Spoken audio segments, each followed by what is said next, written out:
welcome back to my Southampton rescue mission. Bit of a longer one for you today as there was a lot to pack in, so I didn't want to miss anything out, but let's get going with it. Things have been going pretty well so far. We've been in the job for just over a month now and we've managed to pick up 9 points in that time, which is almost double the amount of points Southampton managed in the previous 4 months under Russell Martin, so things are definitely looking up.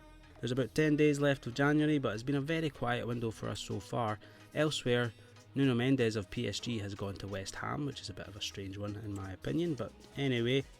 We have received a couple of offers for 2 young men who were injured when I first arrived. Juan Larios is wanted by Turkish side Corendon Alanyaspor in a loan to buy deal, and while I have no real plans to use him this season, I might use him further down the line, so I'm going to get my assistant to propose a regular loan deal without the option to buy, so he can at least go out and get some experience elsewhere for half a season, and we can decide what to do with him when he comes back.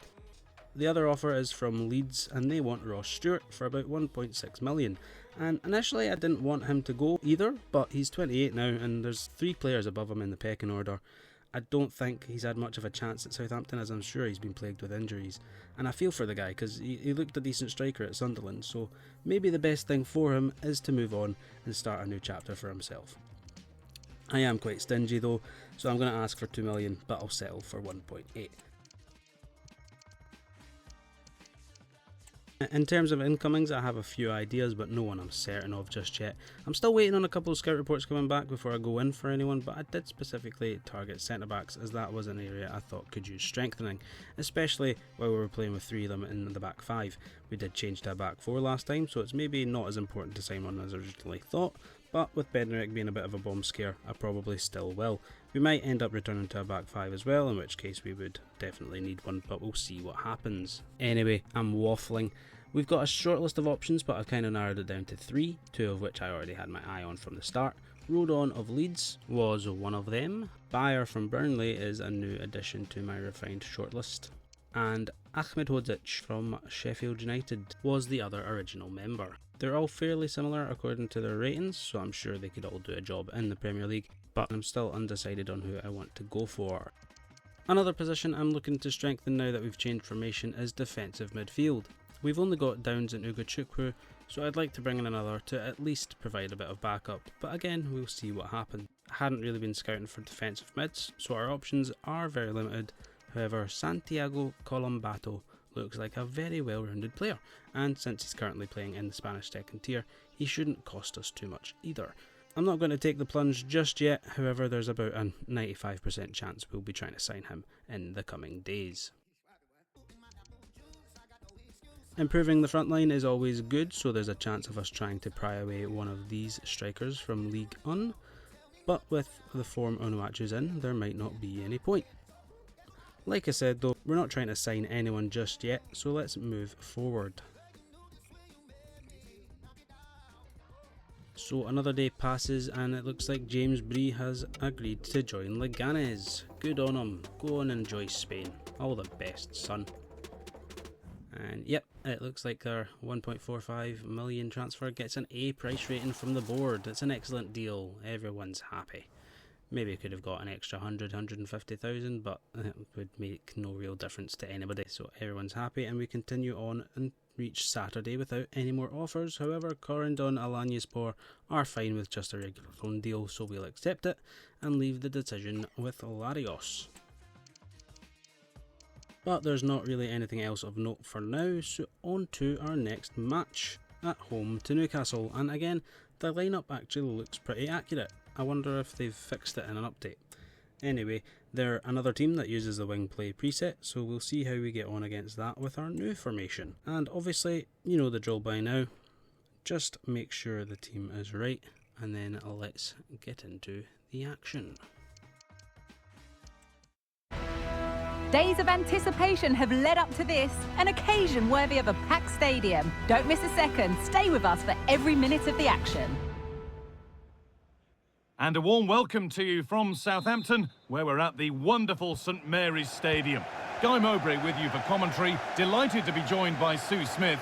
And a live game from the Premier League on the way. It's Southampton facing Newcastle United. Thanks, Guy. I'm anticipating a good match today. It's important they get off to a good start, play their way into the game, be confident on the ball, and hopefully we won't... Super try, and almost a super goal. It was, and it's a difficult technique, and he just makes it look easy. Great body position, nice hit, just unlucky that he can't finish. We may see the wide midfielders cut in and the fullbacks push on, while the defence is still protected from the two holding. Well, there's no danger with that one. It's going to be really tough for them.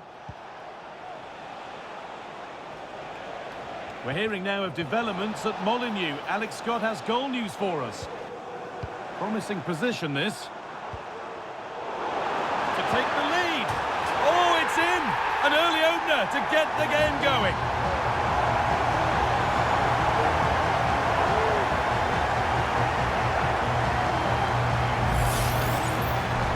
Can see it again here. He does so well to get himself in a goal-scoring position. He's aiming for the corners. A little fortunate how it hits the inside of the post and in, but the keeper's got no chance. Guimaraes.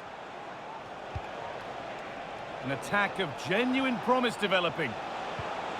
Good patient build-up, but not quite the end product. And that's more than comfortable for the man in goal. Isak.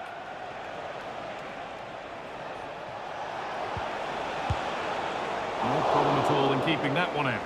Here with the details, Alex Scott. It's a goal for Arsenal. They're back level. It's 1-1 with 32 minutes on the clock. Nice one, Alex. Thank you. A chance to get something going here. Space now to get a crossover. Oh, good defending, just when it was looking threatening. Maxwell Cornet. That wasn't an easy one to keep in play. That's really well played, halting the attack. Cornet. Now there might be a chance as they keep it moving. Real opportunity. And there's another one. Valuable breathing space for them now.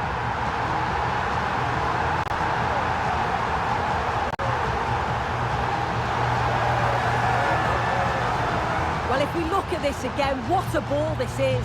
The weight of pass is just right to set up the opportunity. And the movement is good to get on the end of it. And it's a simple finish in the end.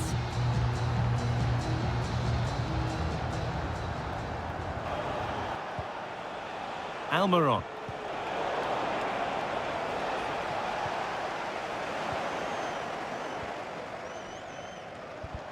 Oh, that's been won really smartly. Decent looking attack, this. Having a look. Saved and held on to as well. And that's going to be it for the first half here at St Mary's. No real complaints with that first half. There is one, but we'll get to that. It was a bit of a shaky start. Tonali had that effort that took some paint off the post, but pretty quickly after that we got to grips with the game. Defended really well for the rest of the half. We got the goal after another little bit of luck as Onuachu's pass wasn't the best, but Target couldn't deal with it, so Diblin capitalised and scored with a lovely finish in off the bottom of the post. We dominated the first half of the first half, but didn't really trouble them after that goal. They came into it a little bit and got forward well a few times, but as I said, we defended really well and restricted them to half chances really. We began to threaten on the counter-attack a wee bit. Cornet attempted a nice ball for Onuachu in behind the defender, but they stopped it. But then he tried it again shortly after, and this time Onuachu got on the end of it and was able to make it 2-0. Now, here is my complaint. That was the tamest finish you'll ever see, and it was right at Pope's feet as well. He should literally be saving that 100 out of 100 times. I can't believe I'm actually complaining about scoring, but man, this game is ridiculous sometimes. So yeah, stats would tell you it's a pretty even game, but it's 2-0 at half time. More of the same, please.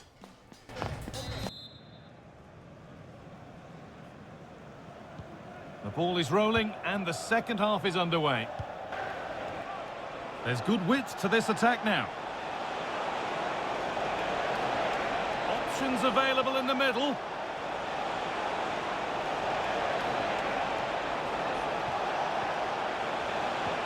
Barnes to reduce the deficit.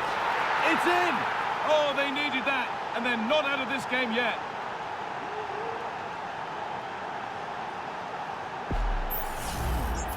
Another look now, and you can see he's under all sorts of pressure here. He's done well, though, to fend them off. Really strong play and a good finish, too. She's got a goal at Brighton to report. It's a goal for Brighton. They've scored the opener with 64 minutes played. Barnes. Vlahovic. Chance for the equaliser. Oh, dear. A little careless there as the ball changes hands. Lovely, incisive ball. Isak. And that is a wonderful opportunity wasted. Well, what a chance to equalise. He's just not clinical enough in front of goal. Good passing, not looking to force it just yet. Isak, off the upright. A chance to cross here. It's a big miss, but it wouldn't have counted. Well, the assistant sparing his blushes there. You've got to say it was a shocking effort, though. And once more, they have the chance to dictate the play. And he's got it away. That was wonderful defensive work.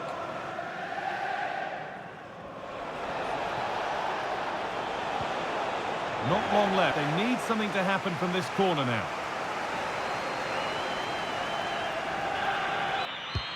And here it comes. And that's not properly away yet. Decent chance, this. More defensive work to do here. Vlahovic. What a save that was. And the flag's up, so any goal wouldn't have stood anyway. But we should still praise an amazing save.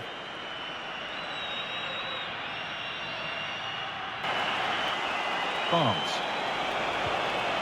Now a sense that a late equaliser could be on the cards. There is the final whistle. Plenty of positives for them to take away, not least the 3 points, Sue.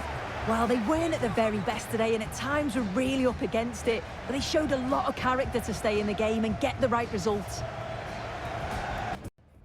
That was almost like an onslaught at times.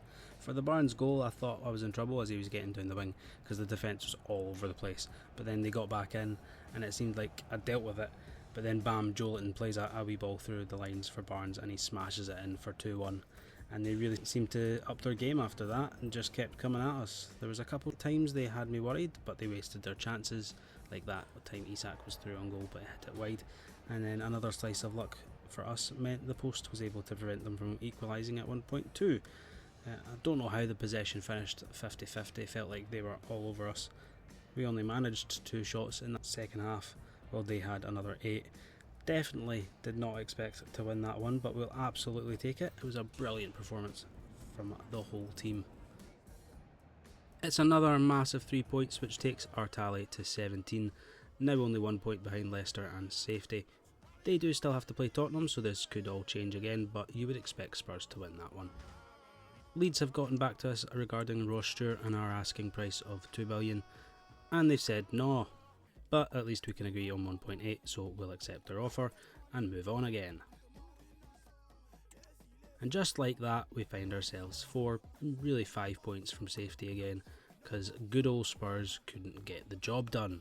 A big win for Leicester there. Again, we advance a day, and we have another offer from Manning, this time from Venezia.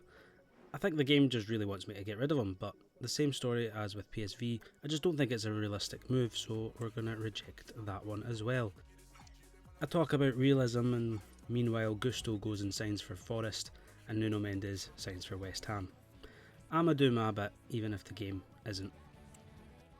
Moving on again, and it looks like Ross Stewart is off to Leeds. Good luck, mate.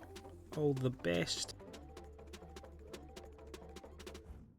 It's another 1.8 million in the bank, and it gets another A price rating from the board. Excellent deal. Everybody's happy, and yeah, best possible deal. Well done us. And Larios goes out on loan to Turkey as well. Now then, it wasn't my intention to wait until deadline day to sign anyone, but we've been playing well, so there haven't been any glaring issues that needed fixing, so here we are. It's more exciting this way though, isn't it? Really all we're trying to do is strengthen 2, maybe 3 areas, and since he's the only real candidate we've considered when it comes to defensive mids, our first offer is going to be for Santiago Colombato. His market value is about 4.5 million. Apparently their asking price is about 5.7, but our assistant thinks we can maybe get him for 4.25, so let's see how this goes. There is the absolute melon of a manager I created, waiting for the Real Oviedo manager to come in and strike a deal. It's just a regular transfer deal that we're going to go for. His market value is 4.6, but we're going to offer a little bit less at 4.5 million and submit it, see what Javier Calleja says. And he thinks it's a reasonable offer and is happy to make a deal. That was pretty painless. I was expecting some sort of pushback, but let's keep going. His current salary at Real Oviedo is only 9,100 a week, so he shouldn't do too much damage to our wage bill. Let's get this deal wrapped up within the hour. A nice relaxing setting for this contract negotiation. I hope he likes tea. He's asked for an important squad role, which is kind of what I was expecting. If I had the initial offer, I'd have offered squad rotation, but I was fully expecting him to want an important role. He's 28, so a 4-year contract will take him until he's 32, and he's happy with that. We'll just disregard the release clause. And he's asked for basically 30 grand a week with a signing bonus of 300 grand and a goals bonus of 1 million if he scores 20. And I never bother with those fancy bonuses. I think they're a waste of time. So we'll just bump up his signing bonus a little bit and see what he says. And he wants an extra 2 grand a week, which is absolutely fine. It's not like we're breaking the bank. So we'll get that deal done, get his name signed and welcome him into the club.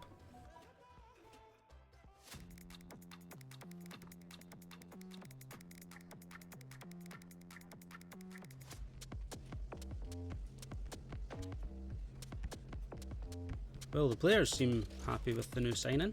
Says a lot when he's come from the second tier of Spanish football and they're treating him like a marquee signing. And I'm actually quite happy with that because I was probably going to give him the number 14 as well, so that works out.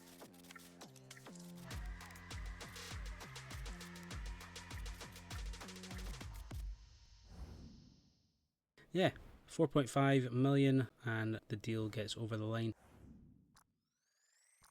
Only gets a C price rating from the board, which is still a good price, but I'm not really bothered about that anyway. Now that that deal's done, just for a hint of realism, let's advance an hour. That deal took all morning to complete, but it's done, so let's move on to the next one.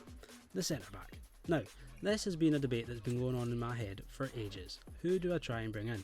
When we were playing 3 at the back, I was certain we needed one because our options were very limited. Since changing to 2, I've not been so sure because Bella Kotchap and Harwood Bellis have both been outstanding.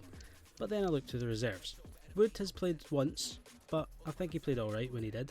Granted, we conceded 2 goals from his side, but it's not like he was at fault for either of them, so he's a decent enough backup option should we need him. Then there's Bednarek. Plenty of experience and pretty good when tight to his man, but if the attacker gets half a yard, he was basically rendered useless. And finally, Jack Stevens, who has been out injured, but going by his stats, he is most likely very similar to Bednarek, and they're just not quick enough for the modern game, so a new face for the backline is certainly required. But who? Joe Rodon has always been in contention. The 27-year-old is 6'4", so he's a big lad, but very good with his feet as he can be a ball-playing defender. He's not the quickest, but he's not slow by any means, and he's got the best defensive awareness and is the best slide tackler of my 3 targets. Jordan Bayer is a few years younger at 24. He's a couple inches shorter as well, but he's still a good height for a centre back at 6'2". He can also be a ball playing defender, and he's a bit quicker than Rodon, but he's also the most well rounded physically. His ball control, dribbling and short passing ability are the best, so he is probably the slightly better ball playing defender between the two we've looked at so far. And finally, Anel Ahmedhodzic is 25, he's 6'5", and his overall rating is 75. The other two are 76, but that means very little, as I've already said, they are all very similar according to their stats. He is the quickest of the three, which is slightly surprising given his height, but then again, Usain Bolt was a pretty big man as well. He is slightly stronger than the other two, and while he's not familiar with the ball playing defender playstyle, he is still pretty decent on the ball.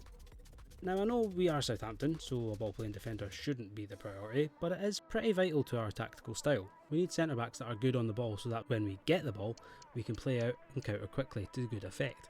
We're not looking to play tiki-taka out from the back, but we do want to play good accurate balls out from defence to try and get forward as quickly as possible. Saying all that, we are still Southampton, so we also need someone that is solid defensively. All three men we've looked at fit the bill, which is why this has been such a tough decision.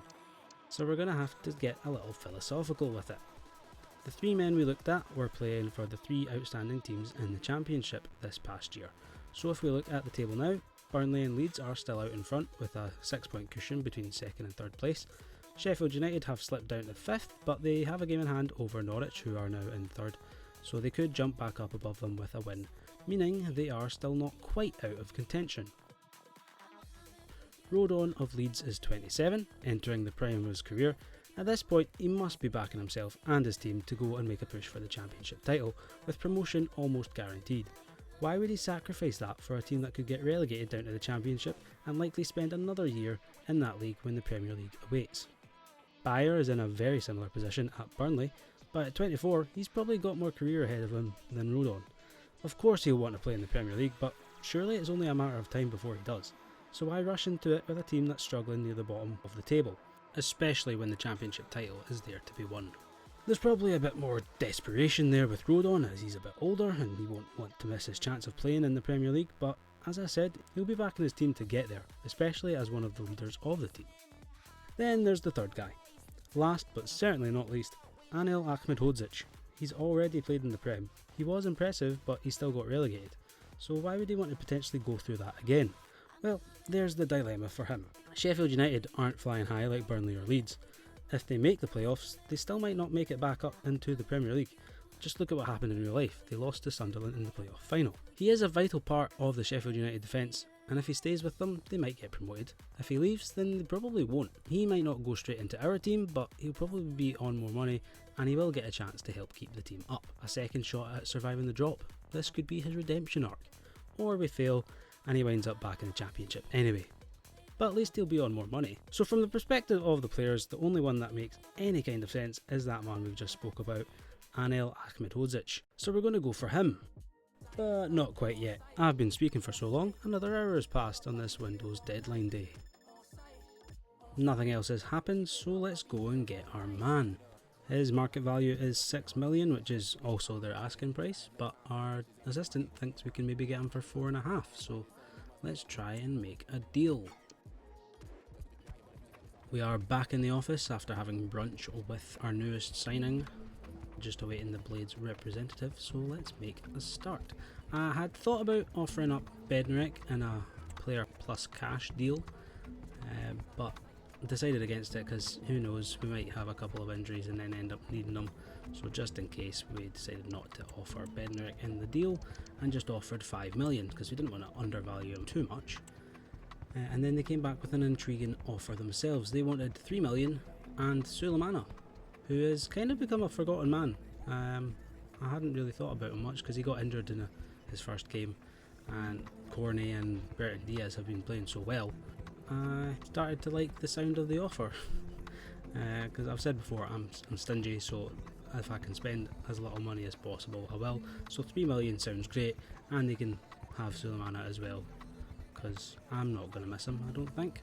I have no plans to use him at all, so we shake on that and it's a deal. So it's not quite the deal I had in mind going into it, but it could end up being very beneficial for both sides.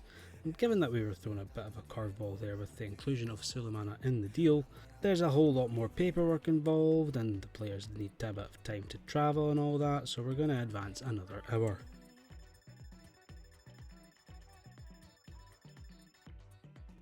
And we've got a message from Ahmed Hodzic.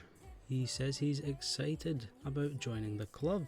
He seems eager to make a deal, so let's make one. He's on 37.5 grand a week for Sheffield, so we'll need to give him a little increase to really make it worth his while.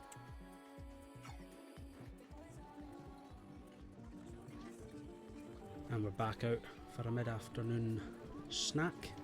Hope he likes tea as well. And we get the chance to offer him the role this time, so we're going to try for squad rotation.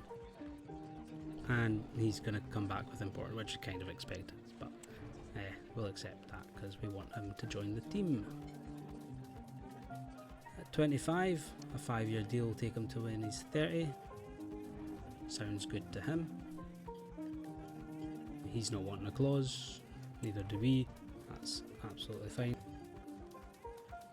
So the wage we're going to offer is just an extra 7.5 on top of what he's already on, and then we'll offer about 600,000 sign-in bonus. I almost offered him 6 million there, but we'll go with 600,000 and submit the offer. And he thinks it's a reasonable offer, so we probably could have offered a bit less, but oh well, happy for him to join the club.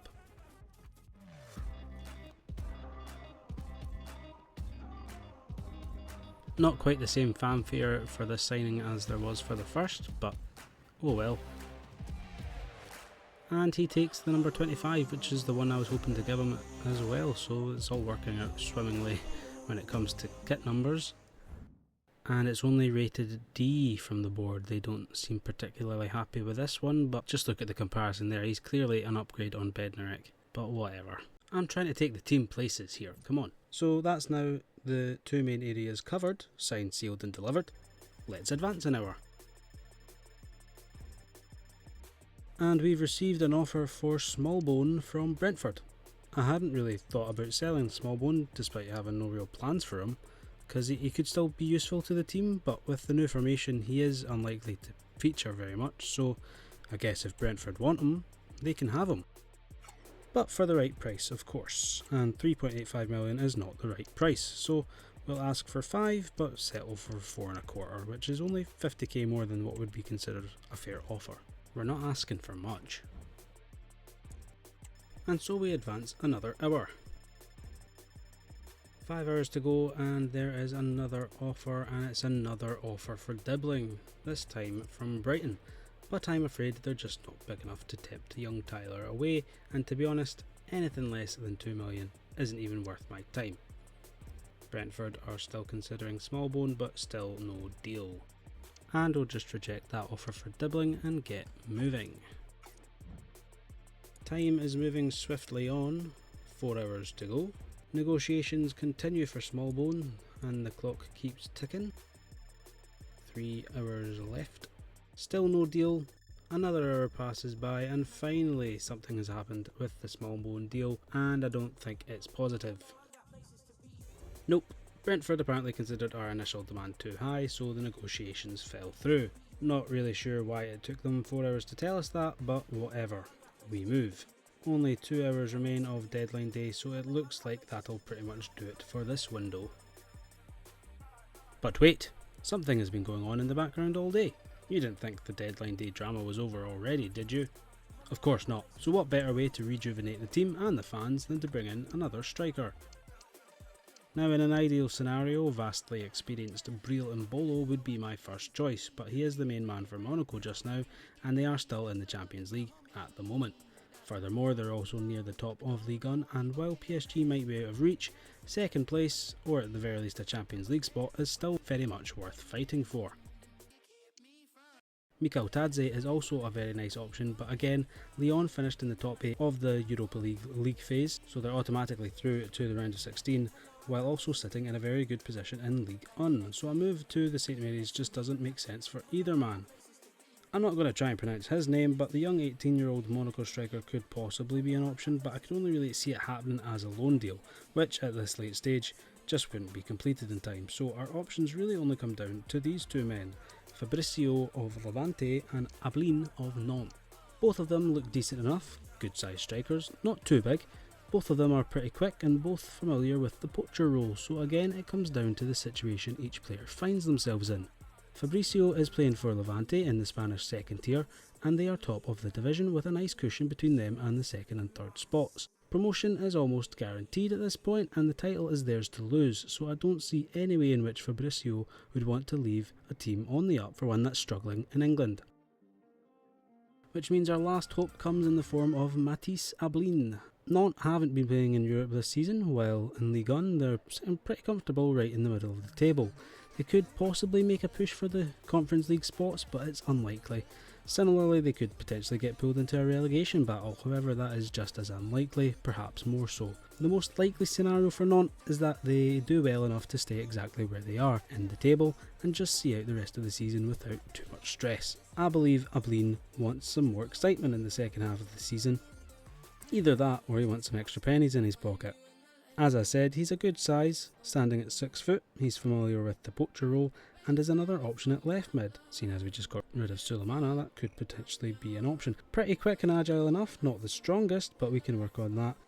Decent ball control and some nice shooting stats too, so here's hoping he can add to the team. His market value is 5.5 million, so let's see how the negotiations went earlier on, because this is obviously a flashback. So a few hours ago, when we were just sitting in the office waiting on the Nantes representative to come in and speak with us, thinking about some other deals that we could be making, he eventually turned up and we just went straight in with an offer of 5 million for Ablin. But they came back with a rather strange counter-offer. The signing we have just made, Santiago Colombato, was what they were wanting, with a bit of money as well thrown in, so that was swiftly rejected and we just went back in with our initial offer of 5 million. But they wanted a sell-on clause as well as an extra 500,000, so I said I'll agree to your price, but I'm only going to give you a 10% sell-on clause, because I don't want you getting too much of my money if I sell them in the future, and they agreed with that. I probably would have pushed back a bit more if there wasn't already quite a bit of tension, so now we are back in the present. Ablin has just arrived to hash out his contract with 1 hour to go. We'll just ignore the fact that it's still daytime in the little cutscene. So in he comes to the office, and he wants to be an important player, which was again to be expected. And since he's only 21, we offered a big 5-year contract which he accepted, and we just disregarded the release clause straight away, and he requested 22,000 in wages with a bonus of 210,000 and another bonus if he makes 10 appearances, which he probably will, so I'm just throwing that straight out the window and just giving him a bit more of a sign-in bonus straight off the bat, and we'll tack on about 3,000 more to his weekly wage as well to settle the deal. And then I don't know, it kind of glitched out there with the cutscenes, but anyway.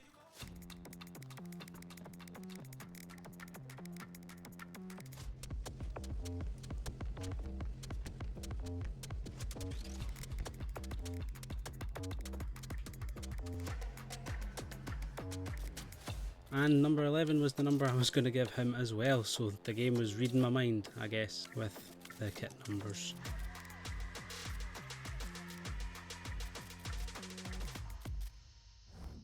So 5.5 million in from Nantes.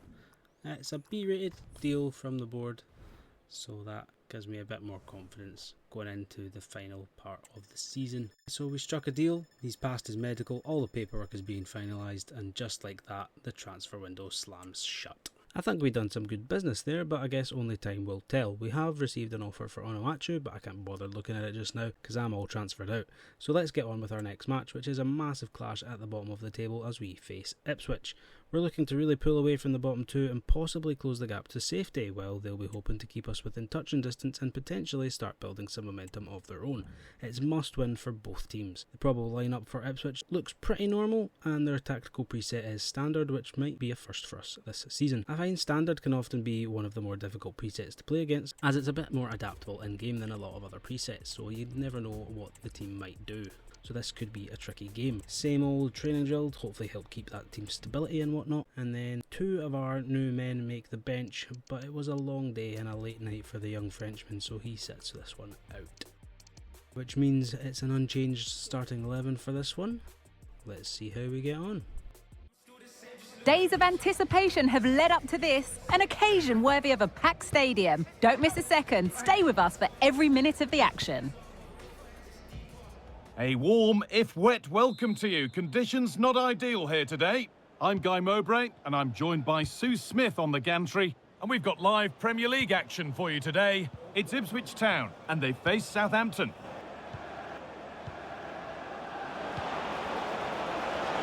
Well, that's too tame. Easily keeper's ball.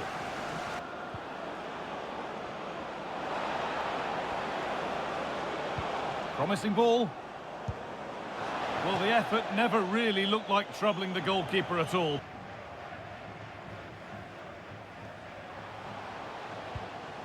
Promising position this. Went for it, and it wasn't a bad try.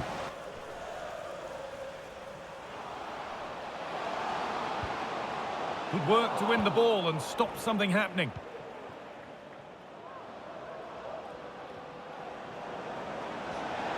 Could be a chance to break here.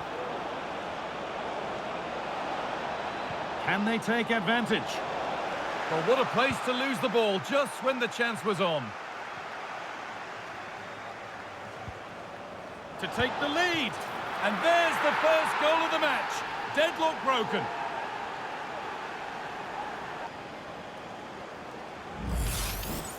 Well, here's the replay, and what a strike this is. He gets so much power behind it. The keeper has no chance.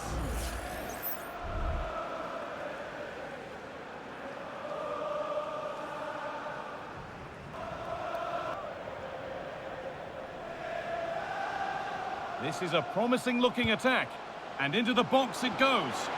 And there won't be any rebounds there. And when they do, they just haven't tested the goalkeeper enough. I'm sure if this continues, we're going to see change. What a chance! And the opportunity has gone. So it wasn't great, but it turned out to be a decent first half in the end. We defended pretty well. I only remember one of their 2 shots, but in an attacking sense it was quite frustrating at times. Some players would make some nice runs and I'd try to pass to them, but it would go to someone else, which was rather annoying because it would kill the momentum of the attack. But anyway, they were pretty good defensively too, kept compact so there wasn't much space for us to operate. Onuachu's had a few chances, but that one just before half-time really should have been on target at the very least. We got the goal that saved the half just a little bit before that though, Cornet winning it back after they'd cleared it, and he played it to Fernandes as the space just somehow opened up for him, and he finished well. Only 1-0 at the half, but maybe should have been more. Let's hope we don't rue Onuachu's missed chances. Off we go, the second half underway.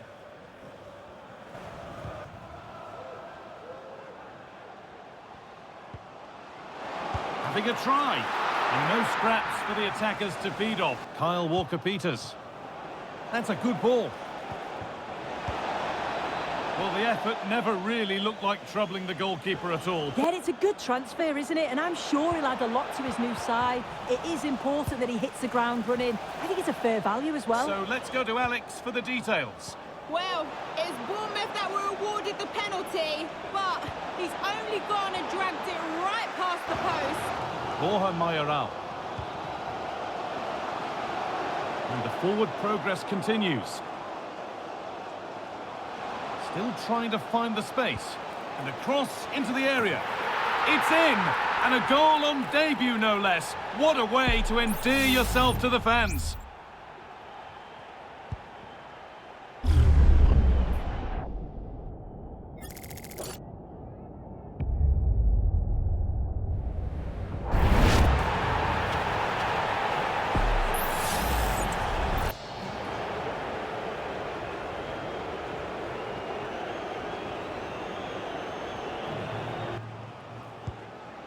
That set up the chance. Went for it, and it wasn't a bad try.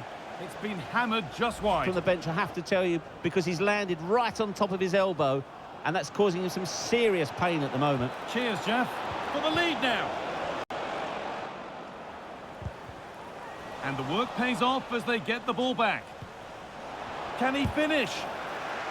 Oh, that's brilliant. Dedication to the cause.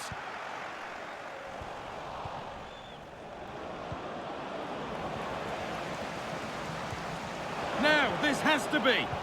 And the defence has done its job to stop any trouble brewing.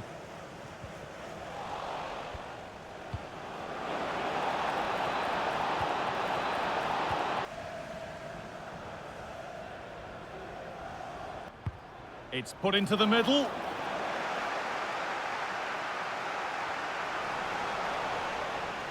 And the cross comes in. Saved and held onto as well. There's a chance for them to go now. It's a really good break, this. Real opportunity. The goalkeeper more than ready for it. Bit of a squeeze on here. And they've got it back now. Oh, a great chance. Could do something here. And that's a great bit of goalkeeping. That's what he's there for. And the forward progress continues. Could win it here. Amazing. Had to score but didn't. Oh, and he's left his man behind. That's strong work and possession is kept. Coming in field now. A nice cutback. And that is the final whistle. It ends all square here in what was a thoroughly entertaining game. Sue, give us your verdict. Yeah, it really could have gone either way. I thought both teams were positive, though. They were going hammer and tongs from the very start. I think a point apiece is probably the fair result. I'm not really sure what to say about that game, to be honest.